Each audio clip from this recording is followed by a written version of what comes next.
everybody, it's Boss Brewer Radio. I am Griff and Hoffmann, and with me is Geoff Brewer. Hey. And James Sherer. Hello. Gentlemen, how are you? We're doing great. Yeah. Let me remind you, this is a podcast, if you forgot. What am I doing here? Oh, we're talking about games? How could I forget? I didn't consent to this. One of these days, we'll get an intro locked tight, and it'll be good, but... Listen, I like to keep it loose. Since we are three white dudes... Same with my jeans fit. And have been Very doing loose. this for the last, 10 years, I think we're just grandfathered into not having a premise or intro or anything. Yeah, buddy. We excel at mediocrity and unearned charisma. Our privilege is our shtick. That's what makes us so charming. Yeah. That being said, let's talk about the expensive video game systems that we all have. Hell yeah. Maybe we'll talk about boutique interests that cost lots of money. I'm looking at a sleek, cool, cold NVIDIA GeForce RTX 3080 for the Win 3. And if you don't have one of these or better, you can't legally play Halo. Are you leveraging all 0.005% of its graphics processing power right now? Yeah, buddy. Hell you yeah, know brother. it. Navigating the interface of the Xbox Game Pass app? Yes. I mean, I hate to bring it to you guys, but I think you have had this conversation before in earnestness about graphics cards, so just putting that out there. Look, totally. We've been in a lot of different places, okay? Yeah. It's true. We've when you commit to saying things and distributing them to the world for a long period of time, there may be some moments of the embarrassment. time capsule of the podcast is disgusting. You're absolutely right. When are we doing- I've changed. I've learned about graphics cards. You're welcome. Thank you. Yeah. Yeah. How dare I? How many apes you got? How many apes did you mine? Did you guys know that if you get the slurp juice, guys, slurp juice, it's on the internet. It's a wild time. The internet's really funny, isn't it? I love how every tweet about an NFT is so passive aggressive. And that tweet in particular started with, "The thing I don't think y'all understand is that we mintin apes, we mintin slurp juice, and if you combine a slurp juice with an ape, you get a whole new ape. I don't think you idiots get it." I really enjoy the brinkmanship that comes with NFTs. They're like, do you think this is stupid? Well, hold on. Hold my beer. Yeah. I think I'm when just... they made Dogecoin, and we're all like, ha ha ha, that's stupid, but I like Yeah. it. And now it's spun off into something monstrous. Yeah. Hey, speaking of spun off into something monstrous, Yeah. Square Enix selling all their Western IP. So they can do NFTs. Yeah. Oh, God. That was a good It's time. so sad, right? Yeah. And I okay. I don't think there's anything wrong with it since they weren't really managing them well to begin with. The fact Can I that ask y'all a it's serious Embracer Group, which is this fucking mysterious entity, that's what I'm nervous about. Can I ask you guys a serious question? So, you know how rock and roll happened and the people who were into it stayed into it for the rest of their lives, and they're still into it. They're still into it in the same way they were back in the day. And there are some bands who come out with interesting new stuff that's kind of aping that, but mostly it's kind of happened, and the people who are into it are just kind of still into it. Are we that generation, but for a certain type of video game? Yes. Okay. You thank guys you. are. I mean, hold on. I played a lot of Genshin with you, mister. Yeah. I believe it's you. pronounced Genshin. It is. Thank you. No. you dirty dog, you. I think to a degree we're always going to be boomers, right, in the world of video games. I think that video games are locked into that time frame, Jamie, to take a look at your question. Yeah, it's hard not to be in that because there's really only 2 generations of it at this point. Mm-hmm. Fair, yeah. Yeah, I mean, I think, nostalgia, like pixel art as a legitimate... I mean, there are people who are young who like pixel art quite a bit, but I think we are still being catered to in a very big way. Maybe I'm missing the point here. You're not arguing about you're not making a statement around the visuals of games or anything like that. You're talking no, well, what what's it's a the rock whole and roll game, or how have games progressed that we're not on board with? No, I don't think it's a. I don't think it's an art style thing. I don't think it's a gameplay thing. I think it's a all of those and more thing, and a particular type of game. And I don't know if it's maybe it's mainly single player content. Maybe it's a type of game that maybe eschews some of the more modern contrivances in terms of monetization and onlineness for a more traditional, maybe somewhat linear story. And I'm wondering if we like those types of games because we grew up with those types of games, and there's a lot of people who like those types of games, but they're our age, they're 35, and 10 years from now the 45-year-olds will like those games. They'll still be being made, and a lot of people will play them, and then when we're 55, am I making myself clear? And it'll follow us, but it won't be evolving. I think you're making yourself clear, but I would just push back and say, to what extent does this matter? If you're saying that these games will always exist and they're always going to be out there and available, you're just like horoscoping yourself and saying like, I'm this kind of person who likes this type of thing, but so is everybody else. I think the reason so what I'm thinking of when I think about the downsides of that type of thing, and I think about the downsides of, for example, the type of rock that my dad listens to, the new rock that my dad listens to, which is good. It's good. Cool. No, but it's not. It will never surpass the music that inspired it, and it's quite derivative. Still very good, but its heyday was when he was 20 and 30 years old.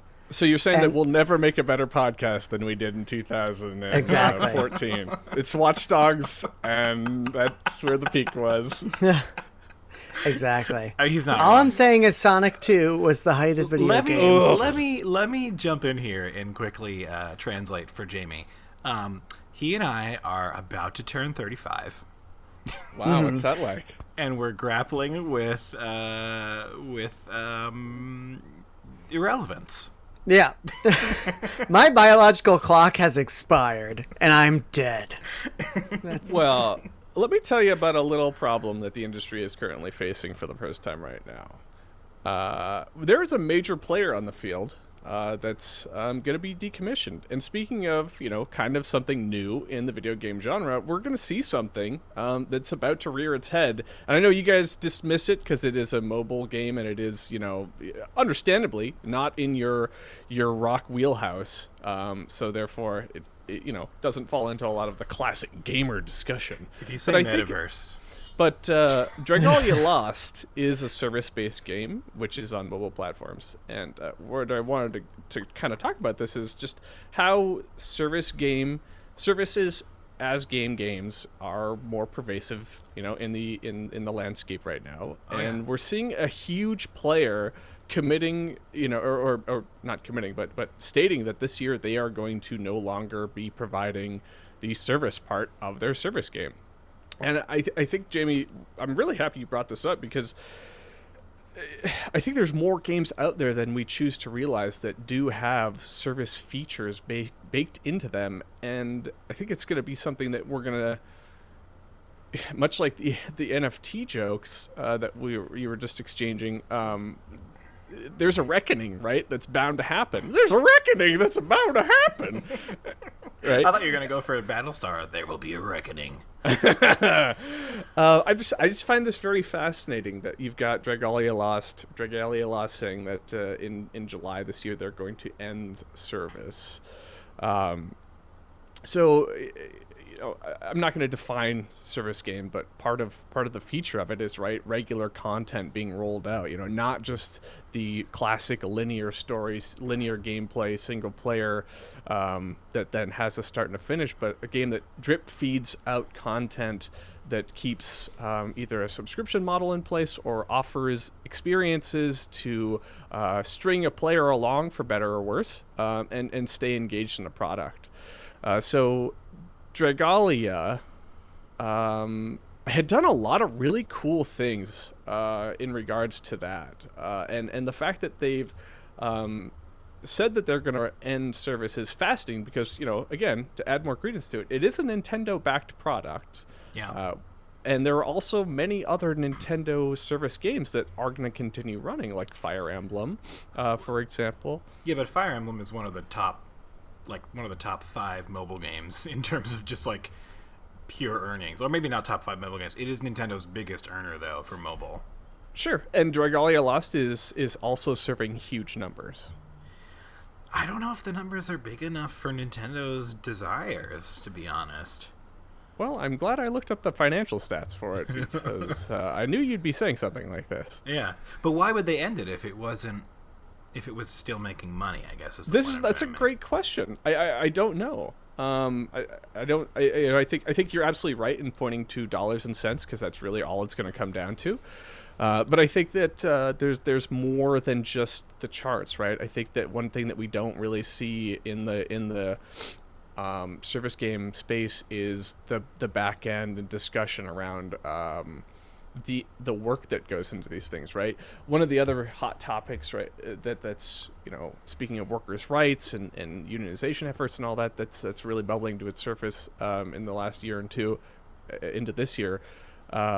Is also getting your names and credits and how important that is in the games industry. So you don't really hear about the talk around how important it is to then be serving up patches, and do patches have the same level of importance around that? Can you cite I worked on this event, right, and it has the same level of I shipped this disc product. Mm-hmm. So I suspect there's a lot more infrastructure and a lot having seen this in my real life job in the back end, there's a lot more stuff happening even after a product launches, and just the upkeep and work that goes into it that I think is not glamorized and really spoken to. And I'm guessing it is a fairly decent money sink. And even though you're generating revenue, it's often dismissed to say, you're going to just crank out another patch or another piece of content and call it good. But I think there's surprisingly a large amount of investment that does go into those things. Oh, yeah, absolutely. I think that you can't afford, like, if you're going to put your money behind a big mobile game, I think it is a very expensive endeavor. I think that you can't afford to be small. And you need to have a tail, right? You need to have a really long tail. You need to keep players coming back. And I don't know what exactly happened with Dragalia Lost. Like, I don't know if it struggled with retention these days, but, like, I just think the targets are really, really high. I remember when it was some Nintendo game came out, numbers were being cited, but they were like, it was funny because the media outlets would cite these numbers and be like, blah, blah, blah, I made like $15 million. And then if you looked at enthusiast boards, they'd be like, this is way below their target. Right. Like, this is not enough money at all. Right. Yeah, this article from PocketGamer.biz from 2020 is citing 146.4 million in revenue. Mm-hmm. To your point, I'm sure that has tapered off, right? There's people, the attention is probably moving into other spaces, but I mean, they're also citing things like all the other Nintendo mobile titles like Pocket Camp, Mario Kart Tour, Fire Emblem Heroes, and then just the other space that's also being consumed out there, like the Final Fantasy Brave I forget what that one's called. That's also kind of running the same thing, scam. But I also wanted to just call out that I think this is going to be a fascinating thing to see go forward, as this it's in a lot more places than I think we choose to acknowledge. Geoff, you just kind of said like, oh, it's a mobile game, but it's also in Fortnite. Battle Pass, It's in Halo. It just had their season 2 for probably way overdue. Obviously, Genshin, I'm very familiar with that. Yeah. I got to look into this Fortnite because I'm playing this really cool game, Elden Ring, and a lot of people seem to be talking about Fortnite in this Elden Ring game. So I'm thinking maybe I should check it out. Is it like a DLC or something? Yeah, is it... Is it Fort Common Night? Is that how it works? No, you're right, Griff. I mean, that is definitely, games as service have totally reconfigured the landscape, and I think there was a lot of fear that they would eliminate more traditional forms of gaming, and I don't think they have, but things like authorship and preservation, are totally different when you look at products like that, and You know, it's interesting that you mentioned Dragalia winding down. The analog and sort of the more traditional space that I thought about was Nintendo closing down its eShops for 3DS and Wii. You hear about this? Was that recent? I believe that you will not be able to re-download titles for the Wii going forward. Huh. If I recall correctly. Really? Yeah. Not re-download. What about authentication? Does that not exist? I don't know what's going on there, but it is like a full shutdown. Sony had, I mean, this was the PlayStation 3 situation of last year, right? With the clock, yeah. I don't know if that's an issue on old Nintendo platforms, but they are like hard discontinuing these things. Interesting. Yeah, I think I really think we're shooting towards this future where we're going to see more and more of this, and I'm glad you guys brought up DLC too, because I think that all of this stuff really is changing how video games are looked at, or how they are designed and how we speak about them. You know, before it was DLC and you're like, oh, horse armor, blah blah blah, and then we get to a point where it's like, wow, this is actually excellent and meaningful content that's being released as a side product, you know. And I would say that in many spaces too, there's also very impactful and powerful pieces of content that get drip fed out through this service game model. And to your point, preservation, I think, is really going to be a fascinating struggle for individuals to kind of go track all that data down. I mean, the industry's never really cared about preservation, though, right? I mean, that's as a the whole. problem. Yeah. I mean, there's so many instances of Square Enix and other companies too, but they just come to mind. Literally, discarding the source code, right, for something, or like the master of the game because it takes up too much space. Right. So it's like, when they come to do these remasters, they don't have the original, so they have to use like a ROM of the product and an AI upscale it or something. So it's there really hasn't been any effort at preserving. I think that the community has risen up to find ways to circumvent that, in using techniques that are not entirely legal. I do wonder, like, it's interesting. Kind of, there's a synthesis of what Jamie was putting forward and what you were putting forward, Griff. How does today's generation, maybe cutting their teeth on games as service type games, do they look back on these games with the same fondness if there's no like living record of them? I think they probably. That's a very interesting point, and I think let's first just put this out there, and that we have zero insight into the new generation. We did it how again, they guys. view video games. We did it again. Yeah. I would love to hear your thoughts. I don't have an answer to that question. I'm just curious. Yeah, I don't either. I'm trying to put myself in someone's shoes who would be experiencing games like that. And I would imagine it's much closer to maybe the way that someone like my cousin Jesse, who's kind of into CRPGs, that's his thing. And I think he a real modern game genre. I bring it up more as a something that I feel like has more of a kind of persistent evolution. And I feel like when he talks about these games, he talks about them as if they're kind of like a continuum. Like, Path of Exile is like objectively kind of more advanced compared to Diablo 3 because it incorporated X, Y, and Z. And now I'm moving on to this next CRPG because it takes another step in that direction. So I wonder, again, you're exactly right, Griff. I do not know how these people, what their relationship is to these games. But I can imagine that if they see the games they're playing in a type of continuum, I can imagine that you could still have fond memories of something, but you would see it as more of a very gradual kind of progression. And you would probably see all the things that you've loved about the first one you fell in love with, maybe iterated on in the current installment. But it's less of a desire to return to that experience for nostalgia's sake and have a copy of it and be able to repeat it, like you said, like us 30-year-old rock enthusiasts. Yeah, we're not getting a Fortnite games done quick. Right. Yeah. Where they're like, hey, it's the year 2035. Fortnite's been dead for Remember 7 Battle years. Pass 3, guys? I'll throw this out there, too, and I think we're kind of speaking to the same thing. I think that the streaming culture and the same way that a lot of the younger generation, and I will cite my kid on this one, have approached media, classical media like movies and music. I thought you were going to say approached meat. It's a different relationship with meat. Yeah. They approach it in this throwing out of the need to understand the history of a genre for appreciation. It's just, give me this experience and I will appreciate it at face value. So it's less of like, you need to know the reference to get this thing. If you haven't listened to classic original rock, you won't be able to appreciate what this is doing. To them, it's well, we don't care. This is a funny thing that I'm enjoying, or this is a cool moment, and it passes and it moves What on. I think you're describing is less a generational difference in approaches to gaming and more just the mainstreaming of video gaming, right? Like, ooh, yeah. I think that there's always going to be an enthusiast culture, right? And I think that in the enthusiast culture, you see engagement with both. And I think it actually speaks to, I mean, obviously Dragalia, Dragalia is dead, long live Dragalia, but like,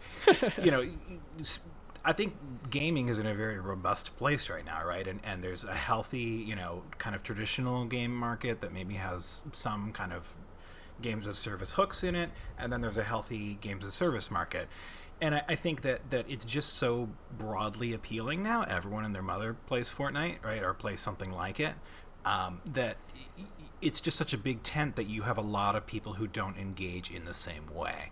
And I am curious how the more enthusiast elements of the community are going to engage with some of the new stuff. But like, I'm an enthusiast and I play Super Auto Pets, I play other games, that are impermanent and that have service elements to them, for what it's worth. So I guess I'm not threatened by it. I'm more intrigued by it than anything else. Same. I'm not worried that Dragalia going away is going to create some hole in history for my sake, and I won't be able to experience, the content of Yule, Christmas, or whatever the hell it was called again. But I think it's the reason, again, why I think it's worthwhile talking about is because it is so pervasive in games, and as these things start to expire and their shelf life starts to run out, they've generated such massive amounts of money so quickly, we may see a reaction in the industry to say, well, what's next? And how does it impact the things that, well, yeah, of course, the blockchain, but how does it impact things that we care about? Yeah. Well, what I'm interested to hear, Griff, is how do you feel, because you obviously spent, a sum of money. I don't know how much, but you spent some money on Dragalia. And, that's fine, right? We pay for experiences that don't linger all the time. But, we are... I save every meal. We are squarely in the enthusiast camp, right? And I think all of us, to one degree or another, care about preservation, right? And I think we all have different definitions of that. But you said, I'm not sad that I won't be able to play Dragalia's Yule event anymore. But what is its legacy for you? I think that's kind of the thing that you've wanted to talk about, and I'm curious, kind of, as you look, this is maybe your first service game that's ended, that you've engaged with, like, that you've really cared about, that is coming to a close. What does that feel like? This is where you burst into tears. my Dragalia bits. I want a refund. Is what I want. No, I'm just kidding.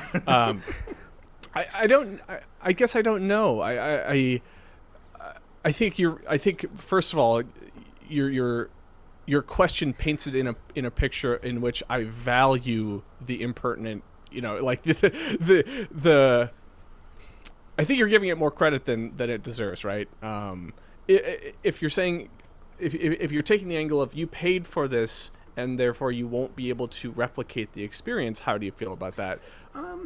It's more like you invested both, in terms of your time and also materially, right? And also in terms of your just, I'm overselling it here, but like an emotional investment, right? So this is a product that you, at a time, cared about, engaged with, read about, thought about metagame stuff maybe, or did some... I read the tier list. You read the tier list, you watched some videos, whatever else. So what is, as someone who thinks about legacy, right, what is the legacy of that product to you? Like, what do you think of the fact that it's going to be gone and you can never really engage with it again? Well, I think that's a great. I'm glad you phrased it that way, because I think this will be a good way to put the bow on everything that I wanted to talk about. When a service game's content, or when a service game says they're going to no longer provide service, I think that's what I'm really curious about seeing as to where this falls. Does that mean that all of Dragalia will now be inaccessible, and I have got a dead app on my phone and I can't go in to it and engage in, a weekly challenge or what have you? Or does that mean that there is just purely, it's in park, there's no new content that's being issued out on the regular cadence, there's no support in that, that it's being tweaked and changed, but this is where I think you guys might be surprised here. What Dragalia did was actually something super fascinating. I think around prior to year 2, after their big changeover, they added gun and that piece. They started giving you the ability to replay limited time events. So part of Dragalia, right, is bolstering your attack power and your unit strength and whatnot, not through simply the acquisition of new units, right? There's a finite amount of those, but it's like, I need to get a new house and build my house up to level 10 because that house gives me additional attack, gun power. And maybe that house is only available at Christmas of 2019. So any new players, right, are already starting at a deficit and won't be able to access that, and get their meta rank up as high as possible. But what happened with Dragalia was they started launching that as like a sub portion of the game. Is in the menu, you could go in there and you could select like, hey, I want to go play the event that was the Christmas Yule Tide Dragon thing and get my gun house and add it to my area and level it up and read the story. So they actually did something that I don't think a lot of other service games, to my knowledge at the moment, are really doing, which is starting to load the those things in on as part of the standard game to allow people to, one, go experience that content that has passed, and two, get the items from it. So, maybe that is part of the problem that Dragalia was facing, was their critical load just became too massive, that they were just unsustainable, and that in order to get that data on your phone, you'd have to have a massive phone. That was definitely part of the problem. And one of the things Genshin sees is why they're not doing that is just audio, the data is way too big. So before I go any further, I just wanted to say that piece, which is kind of solved for itself. If Dragalia gets turned off and the service game is no more, the service is no more, the game already does kind of have the ability baked into it to allow you to go back and replay those events. So if I were to say, what have I lost, would I be able to return to this? If I were to say, oh, I want to go check out Dragalia. You've lost Dragalia. Bazinga. I could do it, hypothetically. Yeah. But again, we'll see it shake out. How that works. We'll see. Wait, Geoff, I think what Griffin brings up is really fascinating, because there are games out there like Matrix Online that were never designed to still be beating and on life support, but still playable in some fashion in 2022, and yet they are. And I'm wondering I think it all depends. Like, if someone out there really cares about deeply about this game and feels like it was transformative, and I'm sure there are plenty of people like that, I'm sure there are ways to get Dragalia working on some server somewhere. I was going to say, you can play Mario Kart Wii online right now. Yeah, I think there's always going to be ways. It's been gone for like 10 years. You can always, that's always a viable option, to dump something and create up some crazy server in your own world and really get into the Matrix lore. But I'm more interested in what, Geoff, you're saying isn't going to happen, is will there'll be kind of out of the box standard support still in place for somebody to go and download and maybe even buy shit from it. I don't think so. I mean, again, it's possible, right? But I doubt it. I think generally when a game like this describes end of service date, it means dead app. That's where I disagree. Is I think this is New Frontier. Maybe. I'm curious. I think the fact that they haven't defined it does lean in your favor. But it is, in about a month or so. So I'm gonna be fascinated to see what that actually, what happens with it. Yeah, and you'll have to how let us that know. shapes our industry that we love so much. It's gonna be interesting. I mean, I'm always interested in products that at one point commanded a ton of attention and then just kind of peter out, and then it's like, what? Where's the graveyard? It's like there's not even a graveyard. They're just gone. Yeah, So. absolutely. Also, Xenogears is the best game. Don't at me. Agree. That's me playing my rock solo. Nice. Hey, let's talk about some current games. You guys been playing Dragalia Lost? Totally. Just squeezing the last drips out. Just ramping up for that finale. I'm in $700. Uh-huh. I think it's all worth it. Still don't have it all. Still don't have it all. I've pulled 2 5 stars. Ooh. There's guaranteed ways to get them, bud. What are you doing? Is Aloy in that one or no? Nope, that's Nintendo. No. Is Mario? Is Mario in there? Not that I know of. I mean, there was the Fire Emblem crossovers, so you had your Marth and so on and so forth from that group. There was Monster Hunter crossover, which was fucking cool. I love those. Definitely not a whole lot. There's a Mega Man crossover. That was a fun one. Yeah, that was fun. No, I have not been playing Dragalia. I've just been playing a lot of Elden Ring. That game's really big. I know I already said this, but it's really, really, just really large. Also, that's what she said. That is indeed what she said. Also, I hit the point in that game that I think Griffin described where you just kind of run into a wall and the game's like, no, you better start min-maxing now. Yeah. I hit that. I mean, I think that's before you go into Langdale, and I think Yes. that's when the game basically tells you got to get the Moonveil. Yeah, it's skill check time, baby. I'm thinking about doing some other builds. I have enough resources for them. I just need one more Somberstone 9, but I think that you can. Somberstone number 9? You got it. Love potion number 9. Mambo number 5? 9? Yeah. Okay. Perfect. Yeah, I mean, it felt like the game is like, you can continue to play the way you have been playing up until now, and that's gonna suck, or you can just take the huge OP buff that makes you kind of face roll like the next 10 hours of the game. But see, I think that you're just really good because I have the Moonveil. Granted, I'm kind of doing things a little out of order, and I've been a little busy, so I don't have as much time to devote to it as I'd like. But I feel like it's still definitely challenging me. Langdale. So there is one enemy in Langdale that you. I beat Morgott. I beat him. Oh, nice. Good job. Yeah, but I killed him. I think. How was that fight for you, Jamie? I was curious from last time we talked. Was it harrowing? Was it easy? Did you sweep him? No, it took me 2 days. It took 2 evenings. Like, Okay. I tried it once. Took a breather to reset. Took a breather to reset. I think I went and did something else and then came back. And I really liked that fight. I felt like, yes, the game is forcing me to use Moonveil, but I also feel like I won that fight by being, like, really good at dodging. Better at dodging than I ever thought I would be in a Souls game.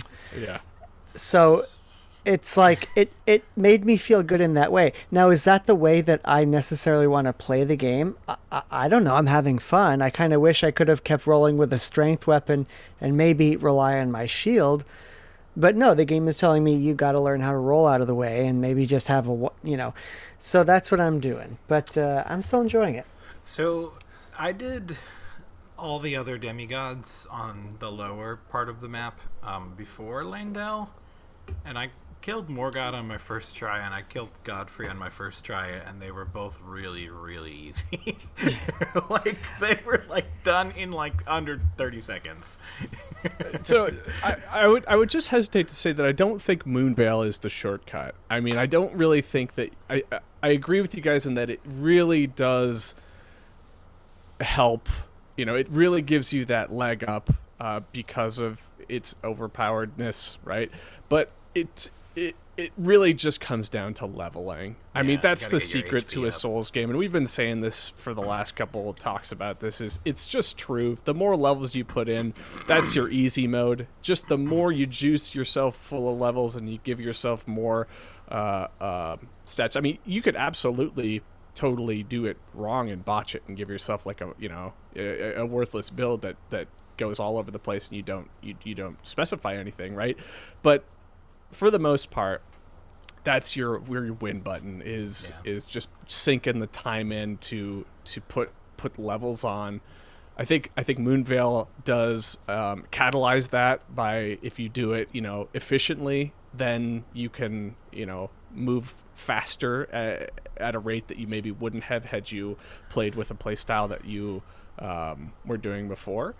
But Jamie, to your point, I did Moonveil up to the point you did, and then around a little bit further than where you are, I switched to Great Sword and Shield, and it was fun. I don't feel like I feel like I suffered because of my level and not because of the Great Sword. Well, that's not true. The Great Sword was slow, which was a huge hindrance in some areas. But did you roll with that until the end of the game? Yep.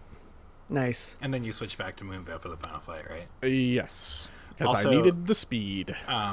Jump attacks are really strong. Yeah. After the new buff, they're even stronger. You just jump, and then you just do like a huge sliver of damage, man. It's crazy. I think you're just good at games. I feel like, I don't know, man. Here's the thing. So I did everything you could do practically in the world before Lendel, before going back to Lendel, because I was getting owned by those Lightning Knights. You know the ones? Yep. Jamie knows the ones too, right? Oh, yeah. Yeah, those totally, guys. Yeah. They were owning me. So I went and I was like, screw this. I'm going to do everything else first. So I think I just over-leveled. I think you are... I don't think you're over-leveled, Geoff. I think you are... Well, I shouldn't say that. I think you're over-leveled, but I think that's comparative to what I was playing, where I was under-leveled, especially from Lendel forward. Yeah. And that's where you are having a good go, and you're kind of wiping the floor with a lot of these things, because you're, say, 20 levels maybe higher than I was through your run-through at this point, which is why I'm saying that makes a difference. Yeah. Yeah, it does. It really does. But I also think that, Geoff, I don't think you're giving yourself enough credit, because... I mean, both in this game and in Bloodborne, there are definitely times when you feel like you're steamrolling and you're just kind of wrecking face, you're clearing through an area, and you know where all the enemies are. Maybe you forget where one enemy is, and you have a sloppy moment where the enemy gets up on you and does a hit, and then you realize that enemy still takes off half your health bar with one hit. True. And it's not just that you are powerful, and you are. It's that you are better at the game too, and I feel like that. Yeah, that cannot be, discounted. I think. I guess so. Yeah. I think you're absolutely right too, Jamie. I mean, that's why I was so curious about hearing your guys' take on certain bosses, just because I wanted to know.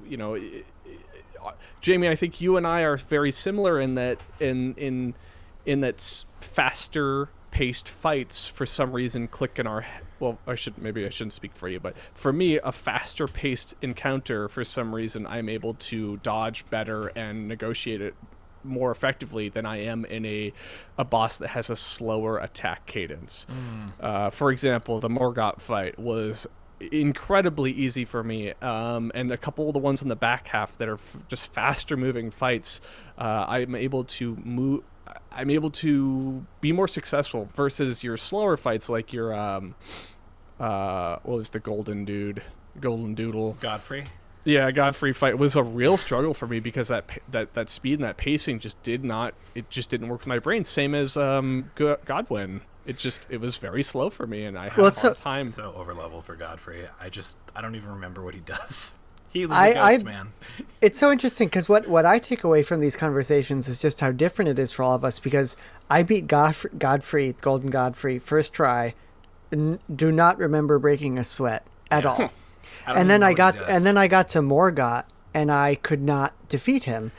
And then it was the reverse for you, Griff, and Geoff just steamrolled both of them.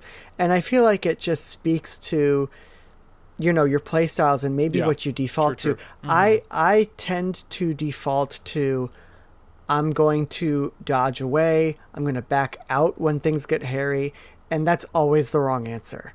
And so for me, the right answer, for me, the right answer is rolling in, getting up close, being a little fearless, and that usually works out for me. But that's a lesson that I seem to forget every new boss, and it's just fascinating. And I think the game does a really good job of reminding me with my playstyle that is what needs to happen. I will say, remember when I died like 50 times to Margit? Yeah. Yeah. So I'm not amazing. I was going to ask you, Geoff. I found a good cadence. You brought up Margit and Margott. Do you, and maybe you blew past it too quickly, but did you feel like you noticed the similarities in their movesets and the nuances in their difference, and how either I felt like with Morgott, I did not see a long combo. So, okay, here's my experience with Morgott. I summoned my Mimic tier because I had him already. Max level Mimic, which does kind of add a lot of, hey, game, just play for me, thanks. I don't have that. What is that? That's your easy button. That's maximum easy button, Jamie. You get it from a side quest area. Anyway, summon that guy, and then just started jump attacking and just wailing on him. He did a few combos, nothing too bad, and then he went into his second mode, and while he was like powering up, I just took off almost all his remaining health. Yeah. That's incredible to me, because I was standing there as he's going into his second mode, wailing on him with the moon veil, and not I'm taking off. Wield? I was not dual wielding for that fight. It wasn't working for me, so I actually did end up. I did end up putting a shield back on, and that's actually how I beat him. Oh, really? Yeah. Okay. I don't think you have to dual wield, Geoff. I mean, bleed is basically non-existent at this point in the game for giving you bonus damage. It's just what you're comfortable with. That's fair. So Jamie, I would say that just destroy that special attack with it. Make sure you're using all your mana pool all the time. I can't beat that freaking dragon the snake dragon that you need to use the special weapon for. Did you guys do that? Yes, just stand way back. You'll kill him really easily. Close. You got to get a little close. Not that close. Griff, did you do this? I don't know what you're talking. What's the snake dragon? Rykard. Oh yeah, that was easy as shit. Yeah, just get the thing they give you right at the beginning of the match and just spam it. Literally, just keep attacking over and over again. He'll get stunned. Jamie, also just get the Mimic tier, and the Mimic tier just does all the work for you again. Yes, you basically just stun lock it. It is a slaughter. Everything you guys said about the Moon Veil and how it's like the easy button, just translate that to Mimic tier, because basically you have the spirit summon system where it's like, wow, I got an NPC here that's helping me out, or I have a better player who's higher level who's helping me. But it's all that, but it's AI driven, and it plays way better than you can actually ever play, and is way smarter and managing its stamina, and it just goes. Well, it seems to have really good high health as well. That's kind of its main thing. Yeah, well, if you max it out, it sure does. I'm very thorough. I think that's my superpower. I'm quite thorough. Yeah, just do all the things. The Mimic is your cheese in this game, which I think is great. I think the game does, by no means should that be anything that we would say, Geoff, you're doing anything wrong by any means. Every inch you take is something you should. Every in Souls breath game. you take. Does that song play when you summon the Mimic tier? Yeah. Yeah. Totes. Okay. Cool. I don't know that song. It's not rock. Some people would say it is. Yeah. They'd be wrong. Sting would say it is. He sure would. And then he'd talk to you about weird sex stuff for like an hour. Yeah, but also like AIDS, but like saving people from it. But he's gonna do it. He'd be edging the whole time. Anyway. Real stuff right here. I still love that game. I love the just the feel of that game. I love that sense of place. I love the just getting lost. I seem to have this ability to just walk around an area and just feel completely enveloped in it. And like just get like building a story in my head of what happened in this place, like walking around Lanedale and seeing the dragon and imagining this epic fight that happened there. I love that stuff. And I think that this game just does it with such aplomb. Jamie, you've started the Ronnie questline? Yeah. You should see that through to its finale. There's a lot of really cool places you're gonna go. I to. killed the Star Scourge, and then Blade was nice. Oh, yeah. Wow. That thing And then sucks. Blade was like, okay, cool. Join me at where the Star Scourge landed, and I'm like, what? Where? What are you talking about? Oh, you killed I don't know where to go. Radon. Oh, okay. Yeah, Yeah. we're done. Yeah, okay. I thought you were like Yeah. the celestial being or whatever. Yeah, there's a Bloodborne looking boy a little later. Oh, nice. Yeah, he's pretty cool. Well, the boss's name was Star Scourge Radon. Yes. Yeah, Did yeah. you Okay. did you like when you're fighting him and then he goes into space and then crashes down like a meteorite? I did. That was I freaking loved awesome. I did not. Although get I that for did- me.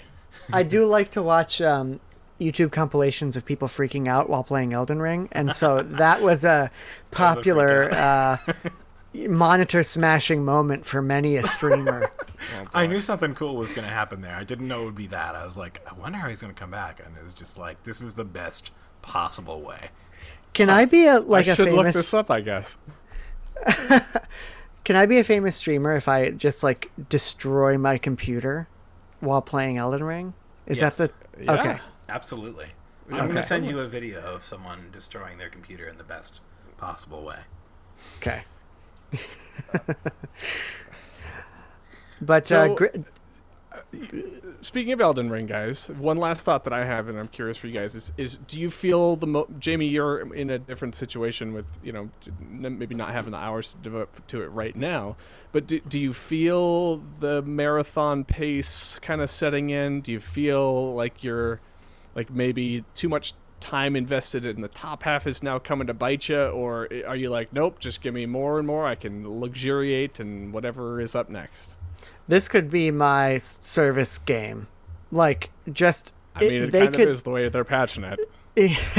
like just if they could just prolong this, I mean, I would love it. And I feel like the game did really something remarkable when you get to Lanedale, and I felt like, for me personally, and I think other people feel this way, and I think Griff, you felt this way. I felt like it really resets the difficulty to a certain extent. Yeah. And Yep. it does it in a really, I think, nuanced and interesting way. Kind of doubles down on your need to be able to dodge into enemies, so on and so forth, be a little braver. And if they could keep that going, I don't suspect they could, but if they could keep that going through any number of DLCs or live service whatevers, or making me buy 3 types of currency and making me do dailies, I would totally just play this game forever. I'm not feeling that strain, and I could just go. But you could just do the streamer thing and just play through the back catalog of Souls games and throw your controller at your screen there. Yeah, And that's exactly. your service game. Is the Souls Maybe I'll service. do that. Yeah. Good point. Yeah, it's my way of dealing with just the incredible scope of this game has been to just kind of step away sometimes, because it is very large, and I think it's very easy for fatigue to set in. Yeah. I was having a lot of fun in the Ronnie questline, Jamie, and I think I'm excited for you to see what is on offer, because you get to go back underground a lot, and it's just really cool.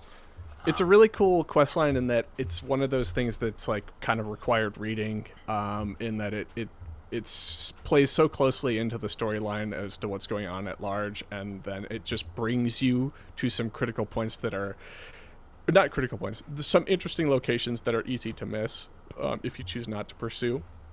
What I found fascinating was I had made it a point to open all of the map up for myself at some point fairly early in the game, and I did a lot of the exploration of the underground area. So by the time I got to some of the late game Ronnie stuff, quest stuff, I was like, oh, I'll just bonfire all the way to the end of it because I've already done all of this. So I think something that made... How did you get to the Ainsley Lake or whatever? You get there without doing the Ronnie quest? There are a lot of different ways to a lot of different areas. Okay. Interesting. Oh, that's right. Actually, you know what? I did take a well. There is a well to get there. Never mind. There's many wells. Yeah. Okay. Yep. Yeah. So it was interesting for me to be like, aha, neat. I can just kind of... I've already been here. I bet this was cool for somebody who didn't make it an objective to just kind of do some unlocking of all this already. I had that experience a little bit. Like, I ran up to the northwest and all throughout Caelid just to unlock a few travel points because I was just like, this is going to come in handy. And it did. Yeah. You're talking post Lindale? No, I'm talking early game, like very early game. Yeah, oh, sure. Yeah. I made it a point at one point to go to Caelid while I was still really weak and find a way to get beyond the areas in Caelid that, like, the trap chest took you to or whatever. Oh, yeah. And which was tricky to do, but I like figured out a way to do it and then just started unlocking a bunch of points. That's when I got into one of the Divine Towers really early on. Yes. Yep. Yeah. Yep. So. I think it's funny because when you get to the point where you're able to kind of feel good about navigating Caelid, it's more intimidating than it needed to be. I got there very early. I opened the map up. I was like, well, I guess I get destroyed really easily, but I guess that's just how it is here. And then that didn't really change for a long time. And then I finally got to the point where I did end game where I needed to just grind levels. And I was like, oh, now it's easier. I see why people were avoiding this and feeling like they shouldn't be here. Because I finally fought one of those scary birds, and I was like, oh, that's not so bad. Yeah, totally. I went back to the Divine Tower and, like, killed the boss there, and I was like, oh, this is pretty manageable. I did hear with the new patch they completely nerfed one of the bosses that was giving me some anxiety. Which one? Godskin Duo was one of the ones that I was, like, building up for myself as being a really... the Godskin Duo? You haven't. Oh, okay. You may have fought permutations of them, so but you haven't. Thin and fat. That is the duo. Yeah. Okay. And they have special properties. I beat the fat Godskin, and then there's hard. Yep. He was not hard for me. I destroyed him. What? But the skinny one I cannot beat. Oh, you found the skinny one too. Nice. Yeah, the skinny one I cannot beat. Oh, there's a skinny one in the Ronnie quest, isn't there? You You haven't seen that. Never mind. There's a fat one on the Ronnie quest. Don't worry about it. Yep. Where'd you find the skinny one? Wait, is the fat guy in the Volcano Manor outside of it? Is he a god? He is a godskin. Yes, he is. Yeah. Where'd you find the thin boy? The thin boy was at the bottom of the tower. Oh, yeah. Cool. So I'm glad you went there. That place so owns. Yeah, I went there. That's the one that you have to platform on. Yes. Yeah. I love that. I love that. So I love cool. it. And get this. So I only have, like, I'll come home and maybe I have 30 minutes or an hour to devote to this game. And you would think that taking those 30 minutes or an hour and just falling off of a goddamn tower 30 times, you would think that would be infuriating. But it's, like, exhilarating. I love it. I'm like, I'm looking forward to it. And it's so wonky. And I can't believe, the whole time I'm like, I can't believe that, some Japanese developer had the balls to do this to me. I love it. That is the thing that's so delightful, I think, about From games just in general, is just like, no other developer I know of would be like, here's this weird-ass tower with strange, like, breakable blocks that break the rules for fall damage, like, strange platforming methods that feel like they shouldn't be allowed or like they don't quite work right. It's just very jank, but in the best ways. Yes. Completely agree. Very good. Also, I went through that tower almost completely when I was super underleveled. I got to the point where I, like, freed a powerful enemy and I couldn't kill it, and then I just went back afterwards and had completed the entire tower except for this one thing. But no, that apostle was, I think I died to him a few times. He's tough. Yeah, he owns me. I'm gonna have to go do something else. Is that part of the Ronnie quest line or no? No, that's just, you don't have to do that at all. That's just a fun little bonus. Do you know the deal with the Divine Towers? Have you learned about what they're all about? I had to look online. All I read was that after I defeated Star Scourge Radon, in order to make his rune work, Yep. or maybe it was someone else's, I needed to go to that tower. Yes. So that's why I was there. Yeah, so that tower I found entirely by accident, and I actually thought it was just his, like, home. I was like, oh, that's where the guy lives. And until I later found out that there's divine towers for every rune. And so I went back and found them all, but they're a little tricky to get to, some of them. Yeah. I Yeah. see a lot of them, and I'm constantly wondering, like, how do I get up there? Did What you do do? find Did you find the one that requires you to go through the cave by Lendel? Don't think so. Okay, that one is pretty cool. You have to break a bunch of illusory walls, and then it's just chilling at the end. But it's very obvious because the notes tell you where they all are. But it's still just awesome. Yeah, man, I'm just sitting here thinking about it, and I just want to go play it, and it's really remarkable that for me, it really hasn't lost any of its luster, and I'm loving it. I'll tell you one thing. I'll tell you one thing that has kind of lost its luster a little bit, or that I'm just kind of annoyed about.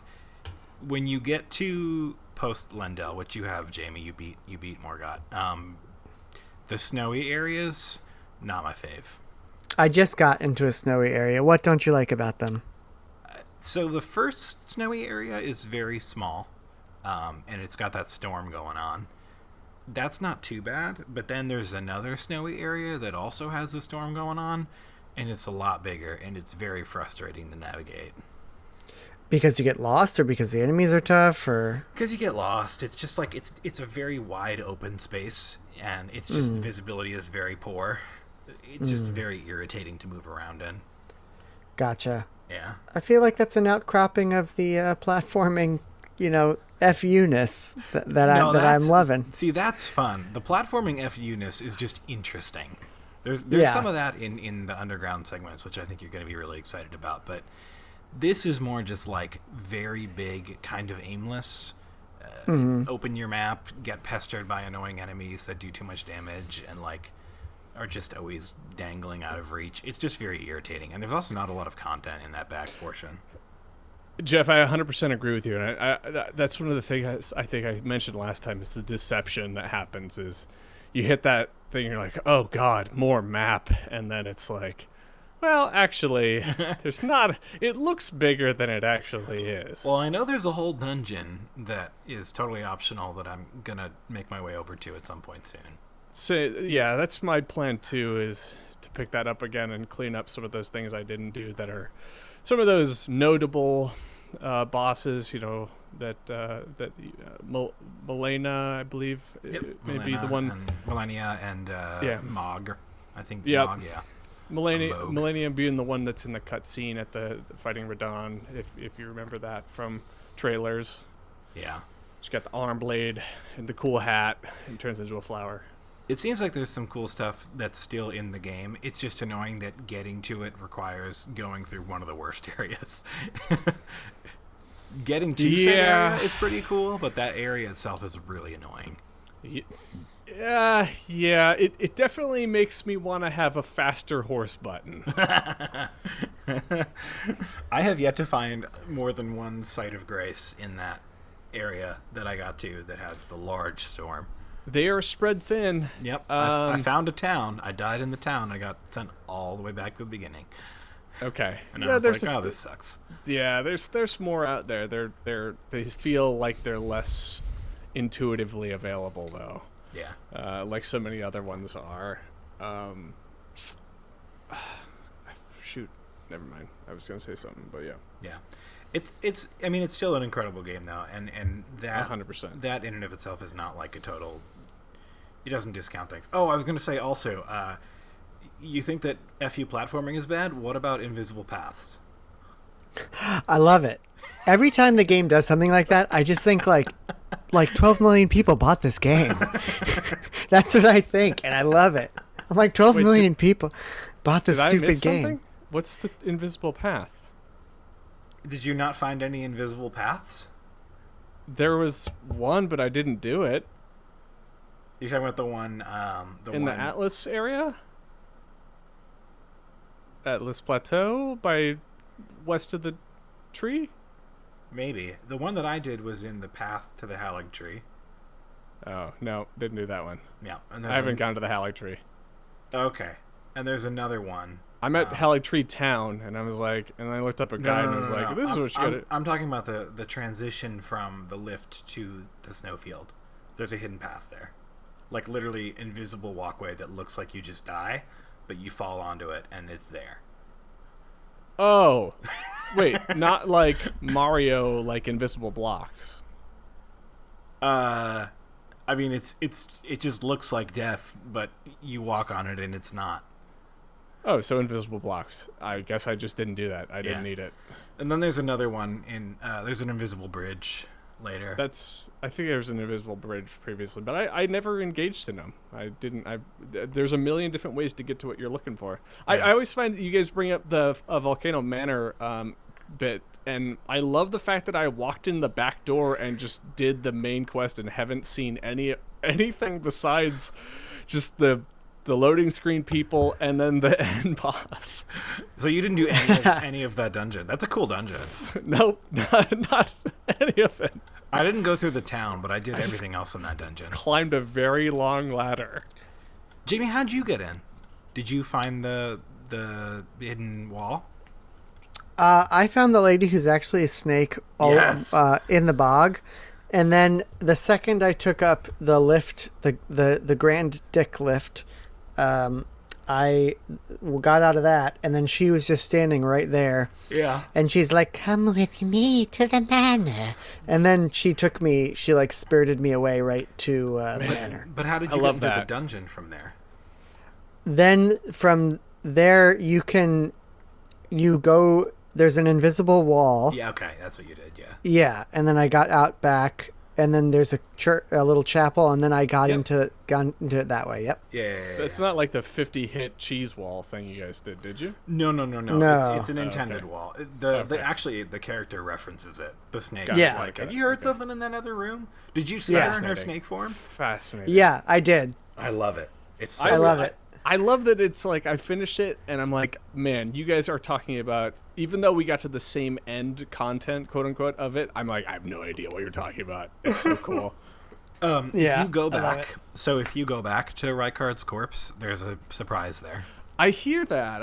Like I said, I've got a little to-do list when I'm feeling ambitious and looking to boot it up again and do some trophy cleanup. Nice. It's real good. I mean, I can't believe that game is so big.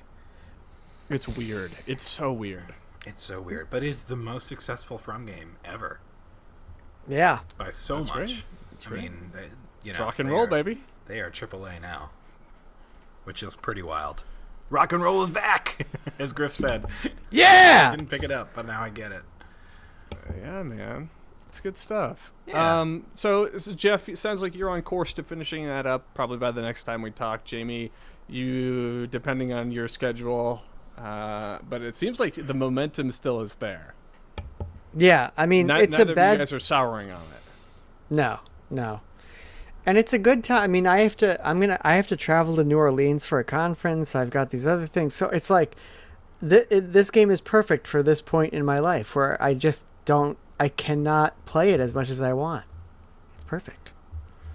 What? It's perfect because you can't. It just keeps the hunger alive. Oh, yeah, it's exactly. your service. It's your your life service. Mm-hmm. All games are service. Exactly. So I know that kind of ends the list here. We're going for a bit, but do you guys, Geoff? I see you're playing some of the back catalog there again. Yeah, some of the older classics. Yeah. I beat Coromon. It's pretty good. Solid ending. Felt a little bit rushed, but still a really cool Pokemon clone. I like that game a lot, and it will definitely be somewhere on my list. Yeah, the other thing is just I don't remember if I've ever talked about it on this podcast. I got that Chinese handheld I ordered, and it's very, very good. It's Jamie can confirm it smells Emulation really weird. talk. It's time to drink. No, Griff, no. I'm just saying it's the play at home game, right? Like once you hear us talk about it, and it's the checkbox, it's the bingo board. I won't belabor it because I think that it's not something that everyone here cares about. But this device is it's definitely a major step up from the RG351. I mean, it's flawless N64 games. I'm also running PSP games. Not completely flawless, but pretty good. Good enough for me, which is saying something. And that's why I'm replaying Tactics Ogre again, because I just can't get away from that inscrutable, bizarre Final Fantasy Tactics looking weird game. Yeah. With all its strange systems. You guys should try it sometime. Are you playing the remake, the re-release of it? Yep, I'm playing a mod of the re-release, but yes, Okay. essentially I think we've talked about this before. We Actually, have, yeah. Guarantee. Yeah, okay. Yeah, we have. We don't need to go over it too much. Just it's very complicated, and it seems like a game that you need to put like 100 hours into to like full clear. So, perfect complement to Elden Ring. Yeah. Something simple. Yeah. But definitely the reason why it didn't land very far with me. It was too hard. Despite the rollback mechanic and all the good. And definitely a much better choice than playing Triangle Strategy, which is brand new. Jamie, have you touched any more Triangle Strategy, or is your the My, mommies aren't begging for it anymore? No, so here's the problem is that so I took my board exam earlier this year and passed, but then I decided, it would be cool. What if I took 2 more board exams? So now my train time is devoted to studying for my 2 totally optional, just hating myself board exams that I'm going to take soon. So the train time has been eaten by my professional life, which is sad. So no, I have not played any more Triangle Strategy, unfortunately. That's rad, though, dude. Yeah, man. Way to bring up like real accomplishments and successes here. Jamie and I. This is a brief plug of things outside of this podcast. Jamie and I did a panel at PAX this year, PAX East, and one of his colleagues just mentioned picking up a master's, and I was like, only doctors can just casually be like, yeah, I just grabbed my master's like in my spare time. One of our co-panelists was a JDMD, a lawyer doctor, and he just did that just cause he's a crazy bastard. Speaking of white people with lots of money, hey, one of these individuals is from Nigeria, so it wasn't all white people with money. Yeah. Is that? Did you guys record any of that? Jamie, is that on the other feed? I forget the name of that. It's going to be up on the YouTube channel that is associated with my other podcast, which is still going, and that is The Psychiatrist's Guide.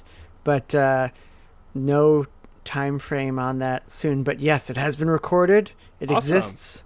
Sweet. And that'll be there. Yeah. That's a discussion with purpose and direction, not where games tie in.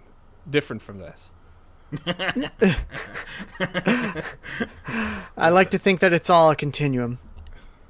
Listen, this is a very directional podcast. Speaking of directions, I'm done talking about games because that's all I played. Griffin, you have some things on here that I want to hear about. Specifically Switch Sports. Did you like it?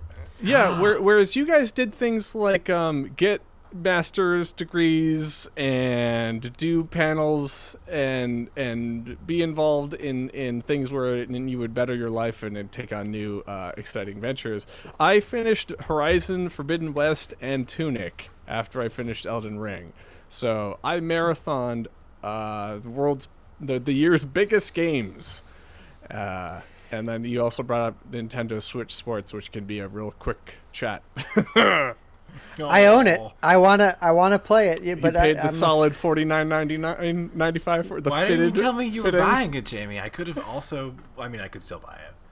I might. But I just saw it and I just was like, hey, that'd be fun to play. And It then will I- be fun Let to me play. tell you, it's not. Oh no. I don't have it anymore because I sent it back. I played through it. I played all the games, in the games. I played the sword fighting, the volleyball, the tennis, the other same game, the racquetball, and soccer. So I played all of them, and boy oh boy, did you guys like Wii Sports? Yes. Well, it's more of that. That's been shaved. The hard edges have been shaved down even further. So hope You're you talking like to a that. guy. You're talking to a guy who still plays the Beatles rock band. And on that is a totally PS3. different beat. Beatles Rock Band is one of the best games. It's the only plastic instrument game that landed with me. So I hold it at especially high standards. Here's what I'm Well, gonna you're say. talking to a guy who still plays Rock Band 4 Oh on no! on the PlayStation 4. Oh no! So What's your favorite Fall Out Boy track on the playlist? I don't think I can name a single Fallout Boy track. Well, here's my hot take. Wii Sports sucks a big old fat butthole. Here's my hot take. I want to play more Wii Sports. So you With will the enjoy edges it shaved because off? this game is that. It's exactly that. The price point of $20 less than $30 less than other games out is 100% accurate. It's weird that I mean it works just fine without having the same motion control fidelity or whatever, what have you. But I mean, hey man, it's exactly what you think it's going to be. More Wii Sports. Yeah, there's also another Mario Tennis game. There's also going to be another Mario Soccer game. You can kind of satisfy those needs in other locations if you're looking for a Nintendo sports game that's going to be better. There's a golf one. How's the Yeah. music though? How's the menu music? Oh, it fucking rips, man. It's exactly the same. Okay, good. That's all I Well, yeah, I think there may be some remixes in there too, which is delightful. Yeah. Here's the thing. I'm at a point in my life. I don't know if you know this. I'm turning 35. need. It's a Me big deal. too. It's a big deal. When one does that, they get nostalgic for the weirdest things. Yep. I play a lot of Mario Party, Griffin. I like Yeah. playing Mario Party with Geoff. I do not like Mario Party, but I like playing Mario Party with Geoff. Is that weird? Am I weird? I mean, What do if I you guys- like? If you guys are looking for the same thing, but on a console that's currently plugged in, I mean that's what you're getting. There's nothing to beat around the bush. It's there. It's viable. Bowling is even easier than it's ever been before in digital format. I heard there's crazy bowling. Uh, Y'all heard of this? Sure, man. It's when they put stuff in the lane. So you can't bowl normal, you have to bowl around it. Y'all ain't ready. Some of y'all just don't get it. I don't think y'all understand. I mean, I get it. You play Elden Ring. It's harrowing. It's exhausting. You wanna downshift into something that it barely takes two brain cells to rub together to play. I totally can appreciate that. It's why going from Elden Ring to Tunic was very exhausting. I'm looking forward to it, and I need that menu music in my life. And yeah. Griff, play do you that have game. any other thoughts about Tunic, by the way? I would Yeah, love to Tunic. talk in detail about Tunic, but I don't want to just talk at you guys on it. So I'll wait and see if you guys end up playing it. I'm definitely at gonna some point play it. this year. I loved what I've seen so far. I haven't seen very much, but I am totally Yeah. enamored. I'll So, say yeah. this from our last month's conversation when we talked about how it kind of was interesting and it had a gimmick and it really unfolded and so on and so forth. That was the tip of the iceberg, and it fucking goes places. And comparing it to Fez is accurate, and the fact that it was inspired by Fez makes a lot of sense. Oh boy. I would say that it's a shame in that it didn't have the same kind of like it inherently cannot be Fez because of its own mechanic that it puts in itself, but it also it also makes that experience available without the need to be part of that moment of the internet that Fez required. If you Got guys, it'll make more sense when you get there, and I'd love to talk about it, especially end of year. But Tunic is fantastic. Yeah. Oh, I do know a Fall Out Boy song. Sugar, We're Going Down. That's one of them. I know that one. I'm proud of you, dog. Yeah. Just so everyone knows, let the record show, I know a Fall Out Boy song.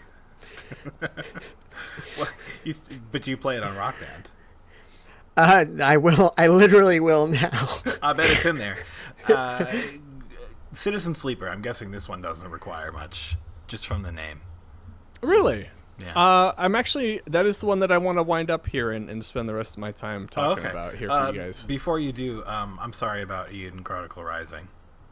Yeah, that game sucks ass. It's really bad. We played it at PAX. It was immediately depressingly bad. Yeah. Makes me worried about the game itself, even though they're different developers. It does make me worry about that too. I was like, oh wow, I didn't even know this was like I backed it. I think I'm owed a copy of this somewhere, but I was like, oh neat, okay. And I popped it on last night, and I was like, holy shit, this is not fun to play at all. Nope. Yeah. Well, at least there's fun characters. So there's that, I guess. Maybe when there's 100 more of them, it'll be even better. But let me tell you about Citizen Sleeper. So I'm going to say something only to pique your interest. You guys aren't going to like this game. It's not for you. Oh. Damn. Yeah, not your cup of tea. So let me tell you So why. judgy. Because You don't know me. Yep. So you guys are going to disprove me after I tell you. It's fairly bare bones for a video game, and I think what I really enjoy about it is 100% the mechanics and how it is very open. I've been thinking about this for the last week and how I want to talk about it. So what I really like about Citizen Sleeper is how it showcases a tabletop RPG mechanic in a video game. And I've listened to so many Austin Walker podcasts where they're doing TTRPG stuff, and I've taken a lot of that the mechanics that are coming from like Blades in the Dark and Forged in the Dark, Apocalypse, Powered by the Apocalypse stuff that's not D&D, and thought about that a lot and how I like to run my games and incorporate some of those different flavors of things. And this game takes that mechanic, which is filling clocks and dice rolls that aren't just a raw D20, and showcases that and makes it its mechanic. Now it's set in like a space sci-fi future world. It's a really fun setting that's up my alley. And it's very, very nice in its story, but I think really what I'm enjoying about it the most is just engaging in purely the management of the clock filling mechanic, and how that's just like, hey man, like this is the game, here's a story, it's locked behind this mechanic. And this mechanic is very straightforward in how you engage with it, and it's just which paths do you want to pursue. It's a classic RPG in that sense, wherein it's not it forces you down a path let me say that. Take that back. It doesn't force you down a path. It encourages you to play a path and play a character based on the stats you have to achieve what you want to achieve. So often are we faced with RPGs where the goal is like, finish it all. You got to do everything. I think in Citizen Sleeper, it really encourages you to choose a direction that suits your play style or suits your loadout, and you pursue the story beats that way. So you said that the core mechanic is filling clocks? Yeah. What does that mean? Yeah, filling clocks. Auto clicker type game. Is that what you're talking about? No, it's very simple. So the mechanic is, in order for you to achieve your objective, you need to engage in an activity X amount of times, and that engagement is represented by a multi-pipped clock. It's like it's a bar. You could also identify it as like a status bar that you need to fill. And in order to do that, you need to have so many successful engagements with it. So that's where your dice roll comes in. And as many times as you, let's say the clock is 3. It's a 3-step clock. So you would need to fill each pip right once. And in order to fill the pip, you need to have, 3 successful rolls. Mechanically, right, there's more complexity into that where it runs in the, I swear it's Forged in the Darkness, mechanics of like your 1 and 2 is a fail, your 3, 4, 5 is a neutral, and your 6 is a success, and then neutral typically also means you're getting a success, but with a cost or limited success. So you fill this clock by, applying your dice and then rolling. I feel like it's a really cool game for me personally because it's putting, it's realizing something that I wanted to do in my TTRPG game in the past and making it really visible and really showcasing how you can run with a mechanic like that in your storytelling world building game, and it just, I don't know, it's that I wouldn't say the story is like particularly compelling or anything. It's well written and it's enjoyable to engage in, but I think for me it's 100% just in engaging in this mechanic that I've only been hearing about and reading about for the last several years, and now being able to play it in a really well realized format has been super fun for me personally. I'd never heard of this game. And I'm looking at it now on the Epic Store. This game looks incredible. It looks so good. It's giving me major almost I don't know why, but I'm thinking about Disco Elysium a little bit. Yeah, that's 100% a great way to think of this. Yeah, I'm confused as to why you say we won't like it. I loved Disco Elysium.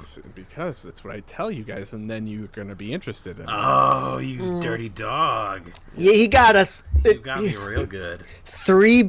I'm boarded thrice in psychiatry. This guy does the reverse psychology thing. He gets me right in the nuts. I even told you I was going to do that when I did it. It's like magic. Oh my god. I think I just got lost in the I'm going to hate it thing. Yeah, no. Look at Here's the problem. I was already seeing red when you said that. Mm-hmm. Look at a screenshot of this game. You were already at sleeping on it. I get it. I did look at a screenshot, and it looked amazing. They look really good. Oh my god. The characters are fun. I mean, I would say that what you see is there's nothing more than that. There's a really cool and fun game mechanic over a really well written story and world, and I think you guys you pick it up, give it a shot. It's on Xbox Games Pass, so you can play it that way. Yep, it's totally. You're already paying for it. You already own it. You're already paying for it. So I would say give it a shot, but I'd say what really lands well for me is just how I'm able to see a mechanic in a different light, realized in something that I've been doing for years and not realizing it. And then it's also like, in doing that, I've been investigating a lot of game design and trying to educate myself on software development and game design and all that stuff in the last year, and seeing this as like a starter kit for kind of that has been a really fun way for me to start like drawing maps and thinking about how I would build a story around this, and in ways that I've already done, but having something already fully fulfilled and taken what I've only done in a microcosm and apply it so well has been super cool. I'm installing it right now. Are you playing it on PC or no? You're not. You're playing it on Xbox. Do you feel like it's the kind of game that would lend itself to a mouse? Yes. Or do you feel like I would say that is my biggest gripe with it is using the thumbstick for navigation is pretty brutal, but it doesn't matter because there's no speed or stakes. Well, that's awesome. I'm downloading it right now. This game is less than a jiggle bite. I'm going to That's a lot download of it That's text. toy. as It's soon toy. as we are done here. You've Yeah. got my attention. Well, cool. I hope you guys do give it a shot and tell me what you think. The art is really fun. It's definitely, a high point. I like the characters. There's very round Toriyama esque. Oh, I see it. Yeah. Akira, kind of Akira graphic novel too. I don't know who the artist is on that, but yeah. I am obsessed with Dragon Ball. So, Oh, God. There we are tell- more than 3 faces, so that's not quite. Did we tell you about this, Griff? Hold up. We should just say, are we coming to the end here? Yeah, I think Okay. this is a good way to end. We're going to end on a story. yeah. So Geoff and I were at PAX and we needed to get from point A to point B, so we got an Uber. Actually, we were coming back from the wonderful film Sonic 2, which we both enjoyed Incredible heartily. movie. Incredible Yay, movie. great. So good. And so we get in the car, and we get this wonderful Eastern European man with a thick accent. And the first thing that he says to Geoff and I is he holds up a vape, and he looks at us through the rearview mirror, and he goes, "I can vape." It's like, and we're like, "Yeah, sure, you can vape." And he still needed to tell us. He's like, "It makes no smell. It is not too much smoke. I can vape." And we're like, "Yeah, you can vape." And I'll let Geoff maybe take a little bit from here. Oh, I feel like you do it the most justice, Jamie. Okay. All right. So he asks us what we were doing. We say we came from Sonic 2. He kind of very gently wades into the waters of video games. He seems like he's about the same age as us. So I feel like he broke the ice by kind of talking about, games of Vape. that era. Well, and vaping. he was like, everyone likes Sonic. Yeah. Like, it was like very like non-committal. But Yes. then he the guard came down. All right. way down.